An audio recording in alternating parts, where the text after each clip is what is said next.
Hey Crocker, what's going on? Let's talk about mechanical waves. This will be part one of two parts for today's for the lectures. Try to go quick. Here we go. I'm trying to get this up online ASAP.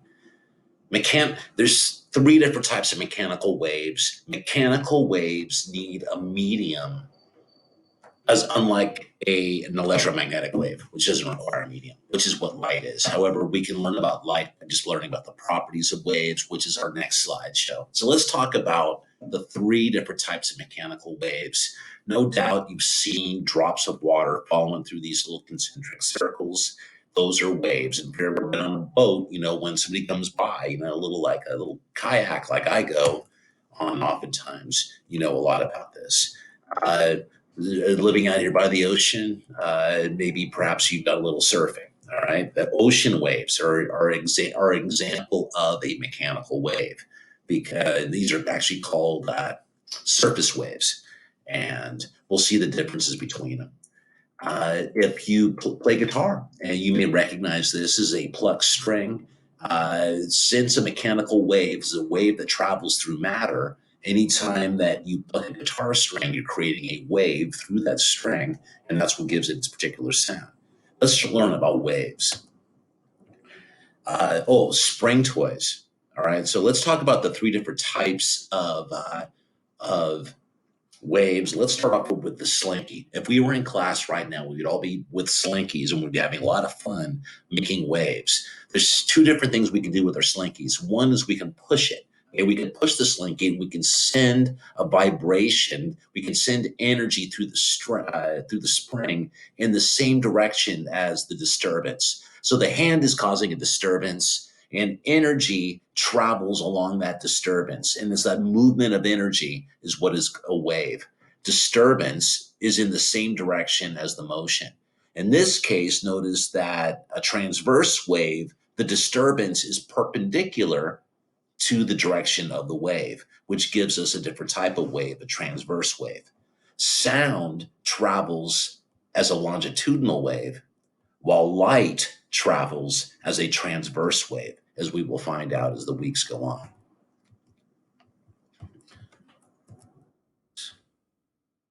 Mechanical wave, by definition, is a disturbance in matter that transfers energy through the matter. All right, so it's a disturbance and that energy from the disturbance travels through a particular type of matter. Mechanical wave starts when matter gets disturbed, and you have to disturb matter with some sort of energy.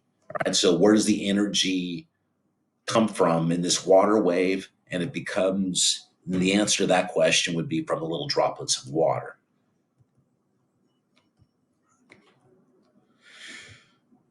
Once only the energy of the disturbance is transferred, waves do not carry the medium with them. All right, so you just disturb the energy travels, but the matter does not travel. So the slinky stays in the same spot. It's just that the energy moves through the slinky. So the matter itself does not get transferred, and waves can be classified based on how they move. If you move perpendicular, if the disturbance is perpendicular to the motion of the wave, then it's transverse. If the disturbance is in the same direction as the motion of the wave, then it's longitudinal. There is surface waves too, and we'll talk about that in a moment. All right, so here we go. Transverse waves. A transverse wave, the particles of the medium will vibrate up and down, perpendicular to the direction of the wave. Disturbance up and down, wave moves perpendicular. Another like the letter T, all right, perpendicular. You should know that from your math class.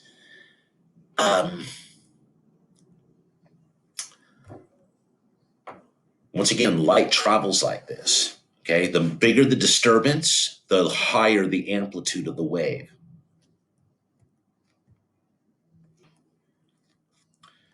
Transverse waves are characterized by how high and how low the wave goes. All right. The highest point is called a crest, and the lowest point is called a trough. So the crest of the wave and the trough of the wave.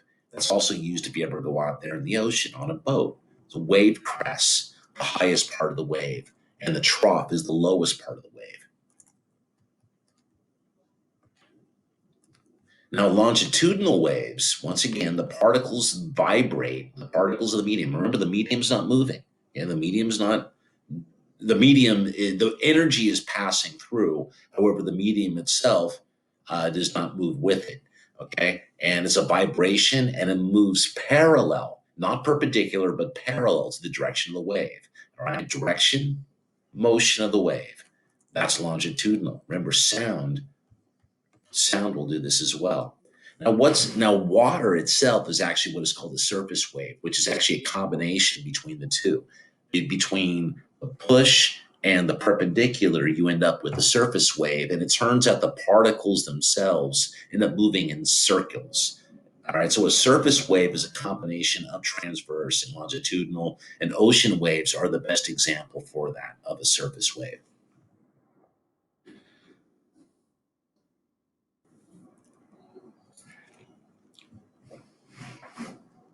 Places where the particles of a medium clump together is called compression. And where they're further apart is called rarefaction.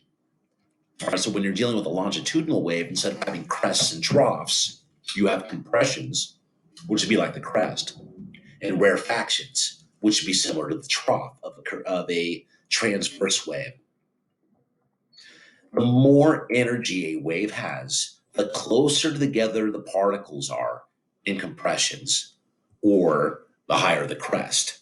All right. So the closer together the particles are in compressions, and the further apart the particles are in rarefactions. So the energy of a wave, now, if you're dealing with like sound waves, the louder would be more energy. All right. So the louder means that your compressions will be, you'll have more particles in that compression, will be closer together. Earthquakes travel in waves. These are called seismic waves. And longitudinal waves actually move through the earth in what is called a P wave. And that causes an earthquake to send a longitudinal wave through underground rocks in all directions away from the disturbance. So there'll be a disturbance, and then earth squishes, all right, much like how a slinky would. Those are what are called the P waves, or the primary waves. They're called primary waves because they always hit the seismic station before anything else. Now, earthquakes also cause transverse waves. Those are called S waves, or the surface waves, or I'm sorry, the secondary waves, not the primary waves, but the secondary waves. And the secondary waves also occur during earthquakes. These ones take longer to reach the seismic stations. All right, so the P waves always come first, then come the S waves. So underground rocks, once again, will move in two different ways. Sometimes if you're ever in an earthquake, you can actually see the ground coming like this before you actually get to it. So you'll actually see the waves in the ground coming to you. This is what does most of the damage in an earthquake. So earthquake, oh, let's see if we know our type of wave. All right, so now notice that the disturbance is in the same direction. It's parallel. Therefore, what type of wave is this?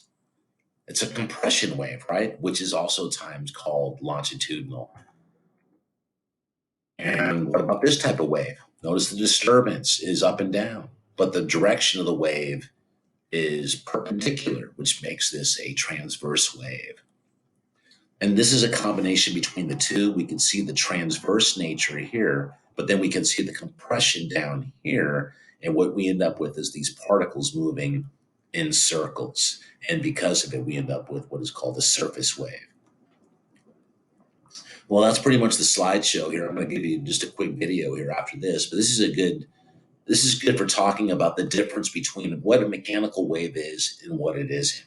Light is an electromagnetic wave, but yet light travels through a transverse wave. So we can learn a lot about how light behaves just by simply knowing about what transverse waves do. Sometimes longitudinal waves are called compression waves. They're oftentimes called the same thing. All right, let's take a look at a few things here. Actually, I pre-set these things up. Let's see if we can take a look. All right, let's start off with this video here. Should have a nice speed. There we go. There's a transverse wave. Notice that light or guitar strings would do this. Here's your transverse wave. We can see the disturbance moving across. Remember, the energy moves, okay, but the disturbance itself, the matter doesn't move. All right, so we're going to see the differences between them. Remember this highest point over here. The highest point is called what's that called again? A crest. And down here is called a a trough. Let's continue over here. All right, so that's a higher crest, which means more energy. We're going to talk about amplitude in our next slideshow, but you can see what amplitude is. All this does matter. Okay, oftentimes we can think you got to get out of the way if that's going to happen, of course. Okay, so water waves, oftentimes they look like transverse waves. Oftentimes, however, that's just a part of it. Light, the more amplitude, the brighter the light. Okay. And what those are there are what are called wavelengths. We'll be seeing what that's like in our next screencast as well, what wavelengths are and how to properly measure them. All right. You can always come back to this video if need be. I have all this saved up for us. This thing's all on hyperspeed, by the way. All right. Let's take a look at the other. This isn't the one I was actually going to show you. It's kind of funny. I was going to show you the slinky ones first. Let me pull up these ones first. All right. So this is what I was intending to show you. Let's take a look, first of all, at the slinky.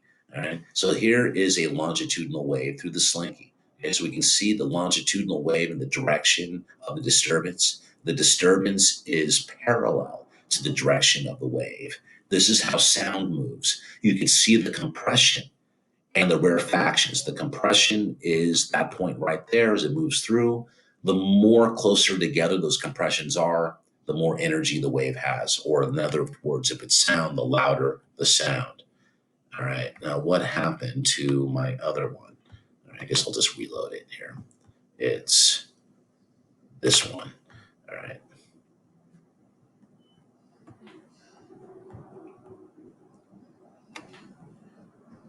Okay, here comes our transverse wave. Notice this time going through the slinky. We can see our crest and our troughs. The energy that crests ripples through, goes through the energy. So the energy gets moved. And then the energy over here, okay, this hand, notice, is moving as well because the hand is absorbing some of the energy. So the energy gets transferred from the disturber to the disturbee. Okay, so this is transverse waves versus longitudinal waves. I hope that you learned something. Let's just review this very briefly. Mechanical waves need a medium. The medium for this wave here is the slinky itself. Okay, and then disturbance moves the matter through. I hope this helped. Stay tuned for the next slide, next screencast.